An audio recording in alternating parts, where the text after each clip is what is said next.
할렐루야. 우리 옆에 분 인사하십시다. 무도에 잘 지내셨냐고 한번 인사 좀 하셔요. 하여튼 오늘도 폭염 경보가 왔는데 시원하시죠? 예배당은 시원하니까 추우면 뒤로 가서 앉으시고 더우면 앞으로 와서 앉으시면 돼. 뒤에서 여름에 제일 목회자가 신경 쓰는 게 이렇게 부채질하는 거. 좀 지금 덥구나 하는데 더우신 분들은 조금 앞자리, 맨 앞자리로 오면 추워요. 그리고 뒷자리는 조금 더우니까는 왜 환경이 이래서 은혜를 못 받게 하느냐. 그러면 다 여러분의 전적인 여러분의 책임이에요. 그러니까 안내할 때 앞으로 오시라면 말없이 앞으로 오시고 뒤에 난 더워서 그 한마디만 하시면은 우리 안내원들이 지혜롭게 뒤에다가 잘도 모시고 하여튼 동태는 안 되게 하고 물르진 않도록 이 더위라는 게 참 우리를 힘들게 해요. 이 더위를 잘 견뎌내면 승리하게 될 줄로 믿습니다. 오늘 본문에 보면 이스라엘 백성들이 드디어 40년 만에 지금 가나안 땅을 앞에 두고서는 들어가기 위한 마지막 행동이지요. 그런데 거기에는 요단강이라고 하는 강이 하나 놓여 있습니다. 우리 인생에도 마찬가지예요. 정말 마지막 마무리를 어떻게 하느냐. 근데 반드시 거기는 하나의 둔독이 있습니다. 이 문제가 없으면 잘 들어갈 수 있을 텐데 누구에게나 그 어려운 일들은 항상 있습니다. 그래서 지나고 나서는 늘 아쉬워합니다. 내가 그것을 잘 이겼으면 성공했을 텐데 하면서 늘 후회하고 아쉬움이 있습니다. 그래서 여호수아가 언약궤를 메고서는 요단강을 건너는 이 과정을 볼 수가 있어요.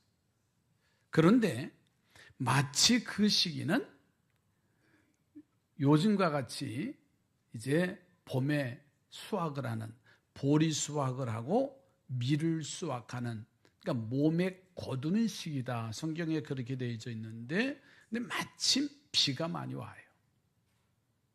이 요단강은 폭이 한 30m 정도, 그렇게 넓은 강은 아니에요. 제가 성지순례에 갔다 온 지가 한 30년이 넘었는데 가서 보니까는 이게 요단강이야? 한강만도 못합니다. 우리 한강은요 거의 1km가 다 넘어요. 상당히 넓은 건데 요단강 그러면 가서 보면 실망해요. 30m 정도. 그리고 깊이는 3m, 4m. 평상시에 물이 없을 때는 그냥 들판, 그냥 언덕을 수로 건너가듯 하지만은 비가 많이 와서 강물이 꽉 차 있을 때는 아주 위험한 일들이에요. 그런데 그냥은 도저히 건너갈 수 없는 그 상황 속에서 하나님은 여호수아에게 명령을 하지요. 제사장들에게 언약궤를 메고 앞세워서 요단강을 건너라는 명령입니다. 그래서 그 명령에 순종해서 물에 들어가 물이 무릎 근처에 잠기자 놀랍게도 요단강이 갈라졌대요. 이게 여기까지 우린 다 잘 아는 말이에요. 그리고 요단강을 육지같이 건너서 가나안 땅에 들여 입성했다. 요단강은 단지 하나의 강을 건넌 것이 아니고요. 오늘 본문 속에서는 여러 가지의 뜻이 내포되어져 있어요. 그 강을 건넌 것은 곧 축복의 시작이다. 그들에게 너희들이 밟는 땅을 주시겠다고 약속까지 하시잖아요. 그런데 지금까지 그들이 밟아온 땅은 사막이고 광야와 같이 환경이 좋지 아니한 땅들이지요. 그러나 이제 요단을 건너가면 너희에게는 젖과 꿀이 흐르는 축복의 땅으로 너희를 인도하시리라는 약속이에요. 자, 그러니 요단강을 건너는 것은요, 축복의 시작이라는 거예요.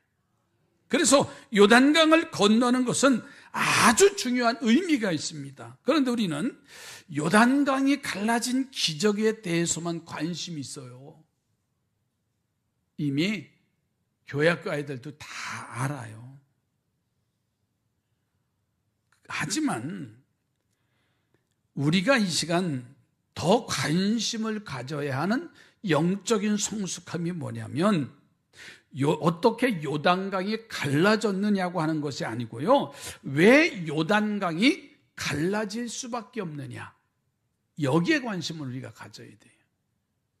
다시 말해서 이런 기적이 일어나기까지 어떤 과정이 있었기에 이런 일이 가능한가.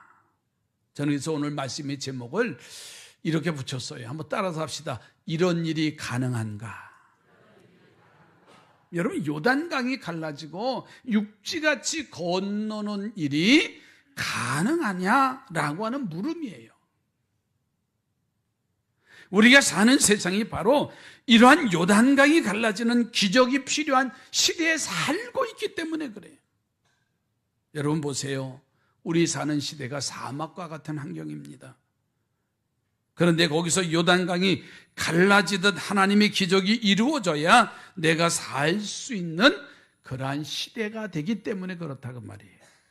저는 그래서 이런 일이 가능한가?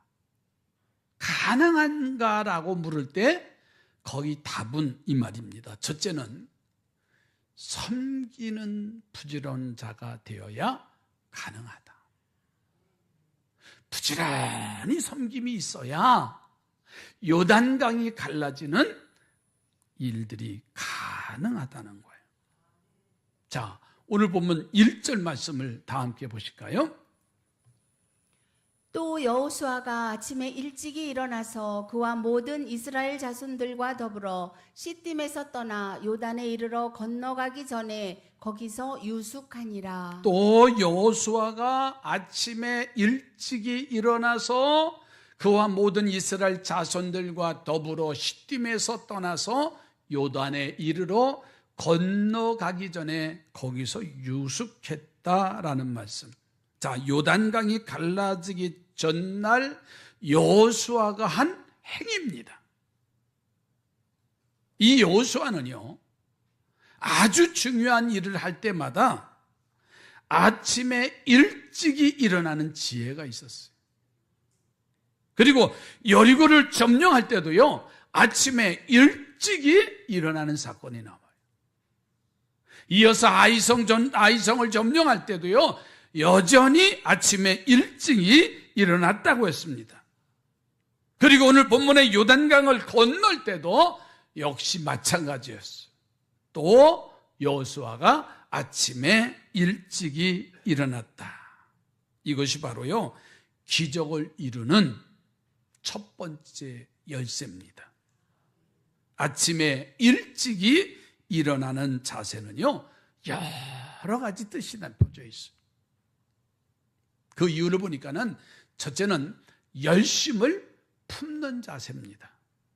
첫 시간 남보다 일찍 일어나려면 열심이 없어서는 안 돼요. 여러분, 신앙생활도 마찬가지, 열심이 있어야 돼요. 믿지 않는 자들은 오늘 1부, 2부 예배 보세요. 시큰 오늘은 뭐 하는 날이다? 시큰 노는 날이에요. 자는 날이에요. 허리가 아프도록. 한 11시쯤 일어나서 이제 배가 고프니까는 차 타고 나가는 거예요.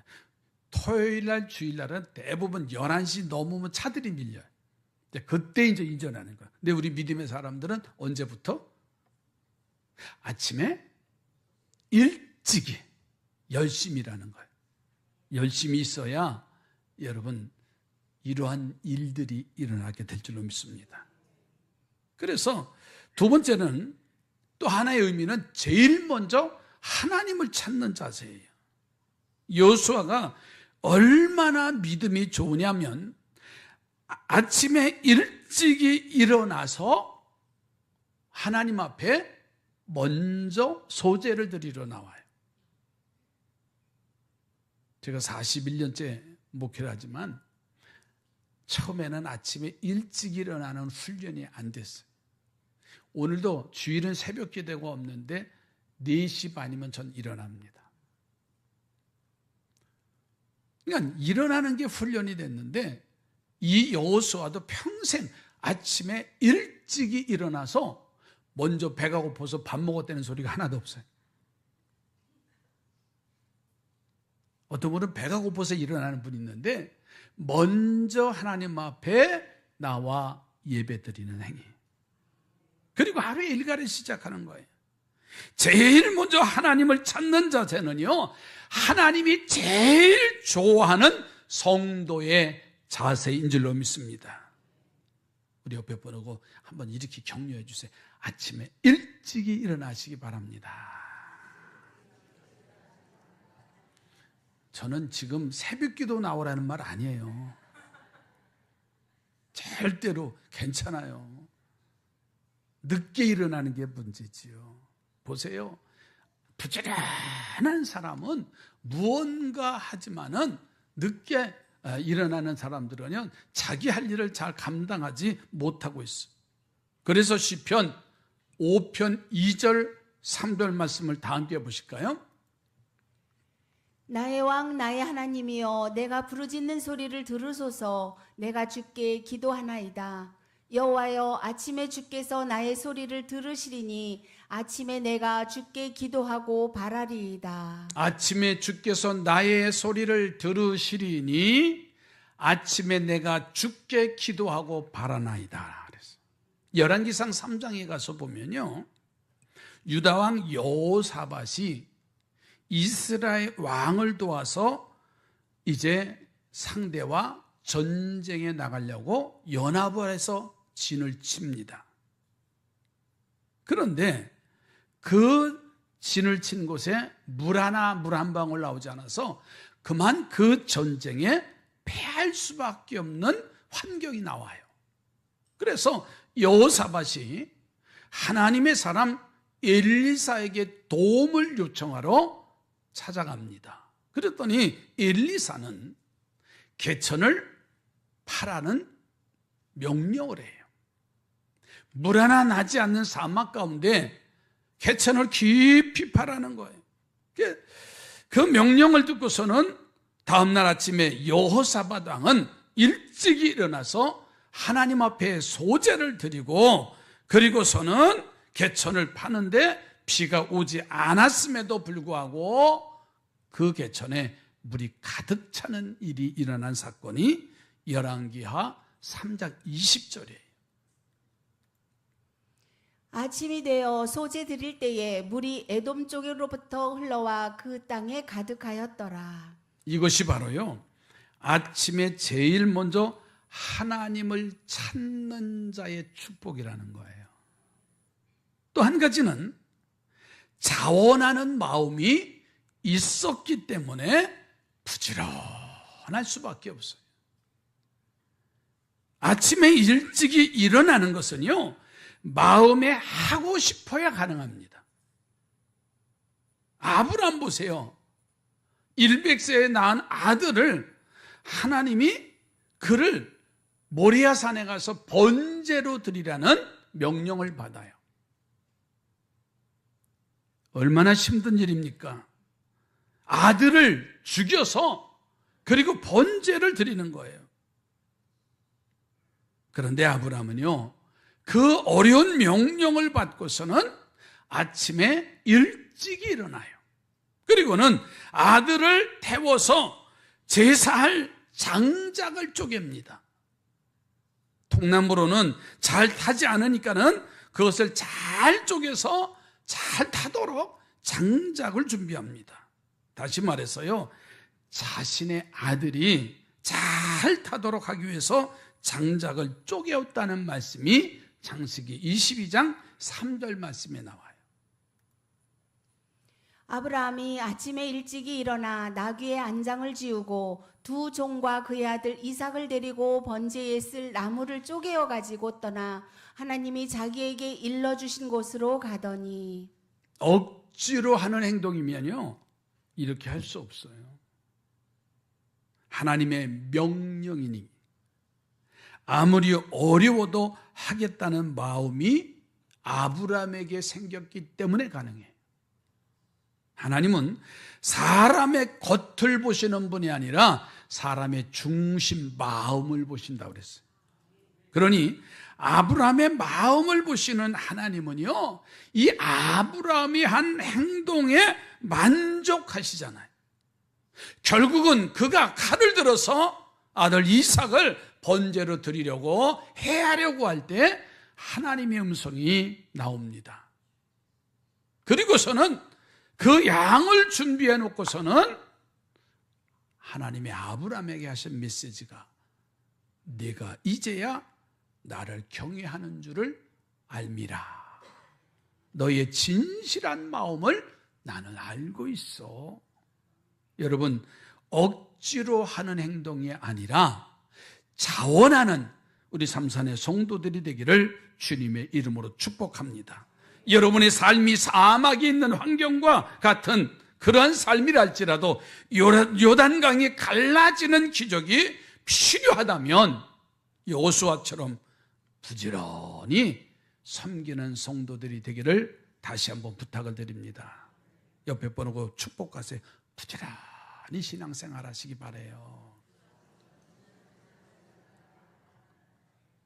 한 번 더 해서 게을러서는 안 돼.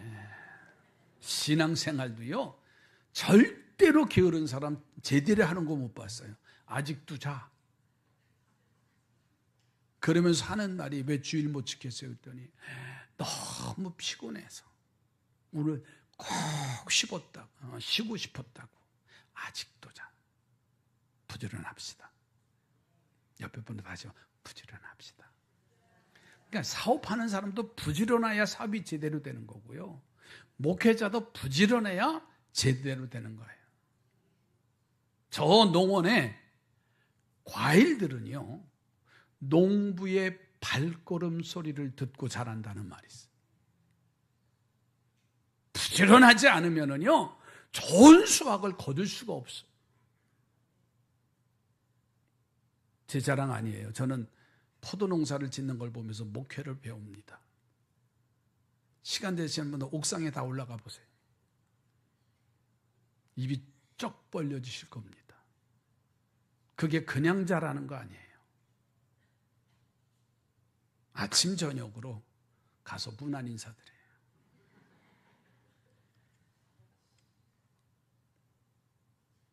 한 포도송이가 한 200송이 정도 열려있어요.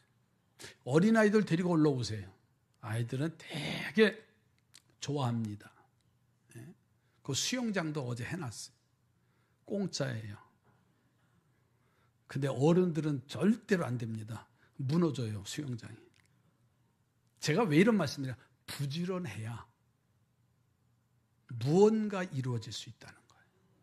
학생은 학생대로, 직장인은 직장인대로, 사업하는 사람은 사업대로 부지런하지 않으면 이런 일들이 일어날 수 없다라는 말씀이에요.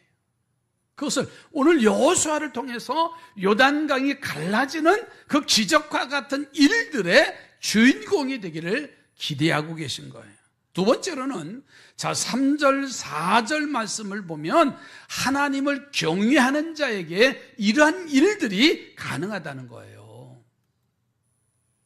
백성에게 명령하여 이르되 너희는 레위 사람 제사장들이 너희 하나님 여호와의 언약궤 매는 것을 보거든 너희가 있는 곳을 떠나 그 뒤를 따르라.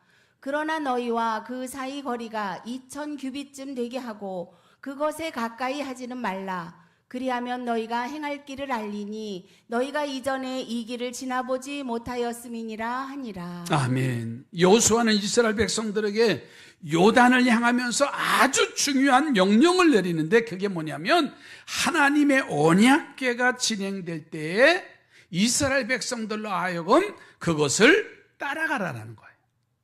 그런데 그냥 가까이 가지 말고 한 2000규빗쯤 거리를 두고 법궤가 옮겨가면 너희들은 진행을 하라는 말입니다. 한 규빗이 측량인데 우리 새끼손가락에서요, 어른들 요 팔꿈치, 이게 한 규빗이라는 길입니다. 그러면 좀 큰 사람은 50cm가 되고 보통 사람은 45cm쯤 됩니다. 그러니까는 그것을 센치로 계산해 보니까는 약 한 90m, 100m에서 90m 안짝의 거리를 두고서는 바로 법궤가 이동하면 이스라엘 백성들에게 따라가라는 거예요. 왜 이런 명령을 내리셨느냐면 여러 가지 견해가 있습니다만은 그중에 가장 중요한 메시지는 뭐냐면 하나님을 두려워하라는 거예요. 여러분 신앙생활 하면서요, 하나님을 두려워하는 성도가 되시기 바라요. 언약궤는 하나님의 임재의 상징이에요. 그 언약궤에 하나님이 함께 계시다는 뜻이지요. 전능하시고 유일하고 홀로 영광 받으실 분의 임재의 상징이에요. 자, 그러니까 죄인된 우리들이 그곳에 가까이 가는 것은요, 하나님을 모욕하는 일이 돼버려요.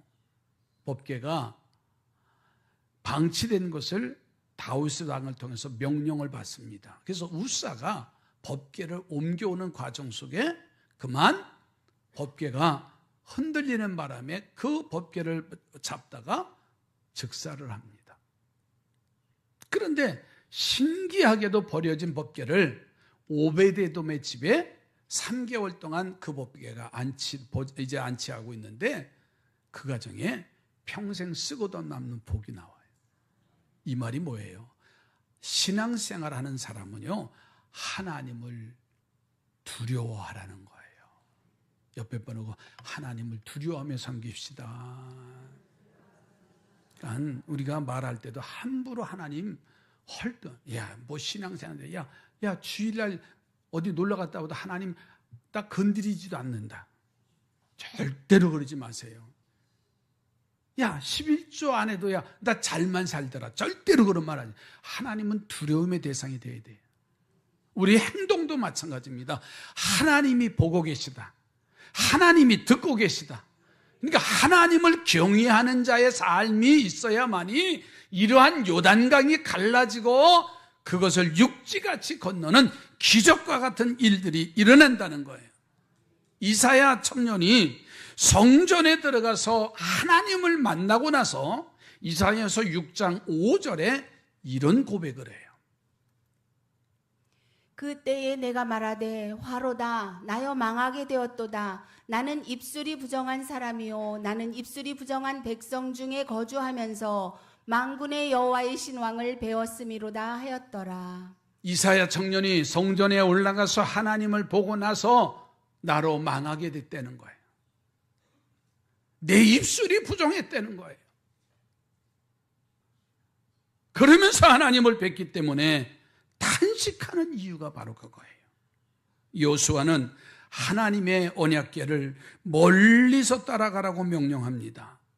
참으로 진실한 하나님 경외의 자세를 발견할 수 있고 그 신앙을 백성들에게 가르치는 여호수아의 진실함을 여기서 볼 수가 있습니다. 그래서 이스라엘 백성들은 앞서가는 언약궤를 2000규빗 90m 거리를 두고 따라가는 거예요. 이 하나님의 경외의 자세가 바로 요단강을 가르는 기적과 같은 일들이 일어난 줄로 믿습니다. 시편 25편 12절로 15절의 시편 기자가 이렇게 고백을 한 걸 보세요. 여호와를 경외하는 자 누구냐? 그가 택할 길을 그에게 가르치시로다. 그의 영혼은 평안히 살고 그의 자손은 땅을 상속하리로다. 여호와의 친밀하심이 그를 경외하는 자들에게 있으며 그의 언약을 그들에게 보이시리로다. 내 눈이 항상 여호와를 바라보면 내 발을 그물에서 벗어나게 하실 것이미로다. 아멘. 여호와를 경외하는 자에게는 우리의 갈 길을 가르쳐 주시고 자손은 땅을 상속하며 삶의 어려운 그늘에서 건져주신다고 약속하신 말씀이에요. 여러분, 하나님을 경외하는 우리 모두가 됐으면 좋겠어요. 내가 섬기는 교회도 함부로 헐뜯지 마세요. 내게 속해 있는 것 함부로 헐뜯지 마세요. 지금 이 시대 보세요. 강단이 짓밟히고 하나님의 이름이 욕되고 십자가가 그냥 나뒹구는 세상 속에서 아무런 일이 안 일어난다고요? 하나님을 두려움으로, 내게 주신 직분도 두려움으로 잘 감당할 수 있기를 바랍니다. 그러면요, 이런 일이 일어난다는 거예요. 할렐루야. 사람을 경외해도요, 존경을 받는데 하물며 내가 하나님을 두렵고 떨림으로 섬기면은요, 하나님은 기억하시고 사막과 같은 그 길에서 요단강을 건너게 하는 가나안 땅의 주인공으로 우리를 세워 주실 줄로 믿습니다. 세 번째로는 스스로 성결하게 할 때 이런 일들이 가능해지는 거예요. 자, 오늘 본문 여호수아서 3장 5절 말씀을 보십시다. 우리 다 함께 한 목소리 한번 읽어볼까요? 여호수아가 또 백성에게 이르되 너희는 자신을 성결하게 하라. 여호와께서 내일 너희 가운데서 귀한 일들을 행하시리로다.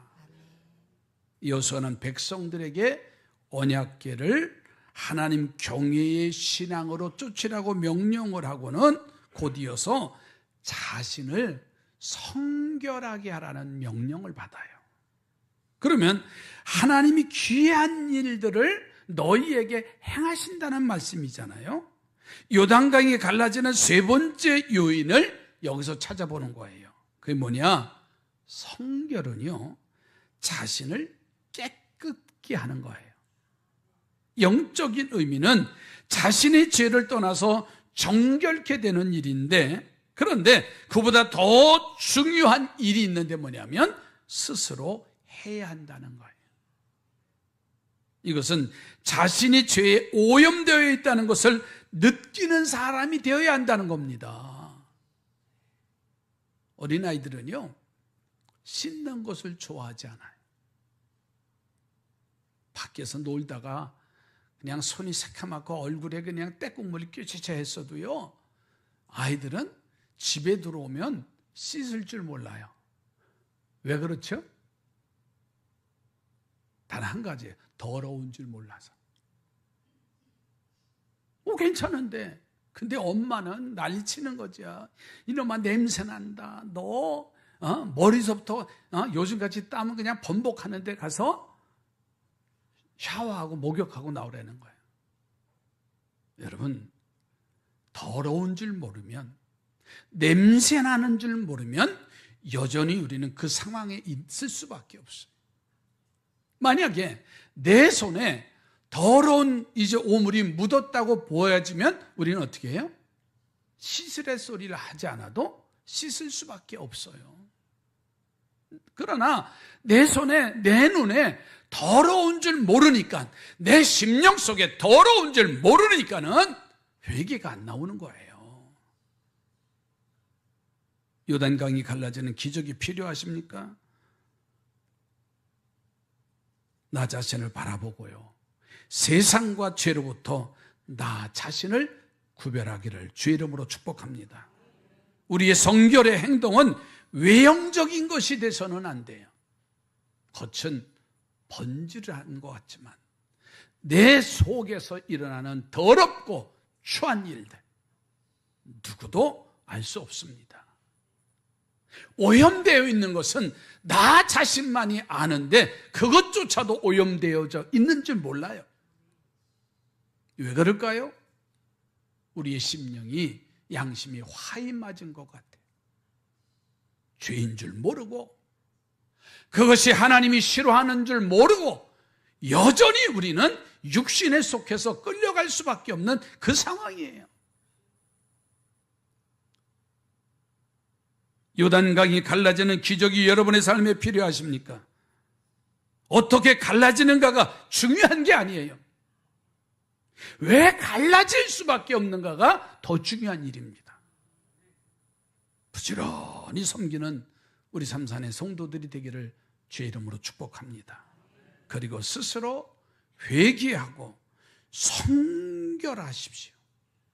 그러면 나의 삶에 있는 자니가 아무리 사막과 같고 어두운 터널과 같다 할지라도요, 그런 일은 일어날 수가 있습니다. 어떻게 이런 일이 가능합니까? 기도합니다. 하나님, 내가 서 있는 자리가 건널 수 없는 요단과 같은 상황이라 할지라도, 내가 서 있는 곳이 사막과 같은 땅이라 할지라도 번성과 축복의 자리로 들어가는 요단강을 하나님이 갈라주실 줄로 믿습니다. 밟는 곳마다 축복이 되는 능력의 성도들, 이런 일들이 내 삶의 현장에서 이루어지게 하옵소서. 축복합니다. 예수님의 이름으로 기도드립니다.